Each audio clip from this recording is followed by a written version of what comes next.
दोस्तों, मैं आपकी होस्ट क्या ये सच था की एक और नई कहानी के साथ। ये कहानी शुरू होती है गांव की एक शादी से। इस कहानी को हमें एक गांव की औरत ने सुनाया। उसने कहा कि वो शादी की दावत में गांव में ही किसी घर में गई थी, परंतु जब उन लोगों ने खाना खाया तो वो देखते हैं कि सारा खाना कच्चा है।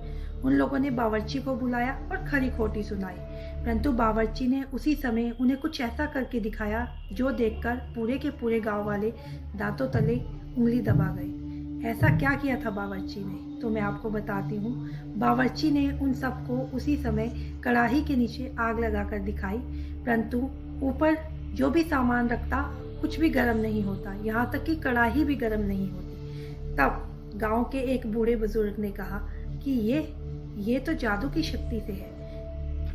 अब आप ये सोच रहे होंगे कि ऐसा कैसे हो सकता है, परंतु ऐसा हो सकता है मंत्रों की शक्ति से। ये भी एक साधना है जिसे कई साधक सिद्ध करते हैं। इस साधना का नाम है कराही बंधन साधना। इस साधना को करने के पश्चात जो साधक है वो कुछ कंकड़ जिनकी संख्या 7 होती है उन्हें अभिमंत्रित कर कर कढ़ाई पर मारता है।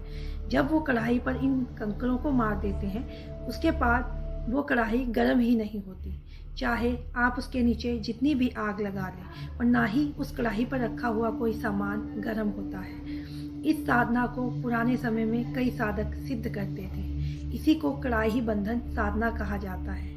इस साधना को सिद्ध करने के लिए साधक को दिवाली, होली और इसी तरह के अमावस्या जैसे कई ऐसे दिन हैं जिसमें ये साधना बहुत जल्दी सिद्ध होती है।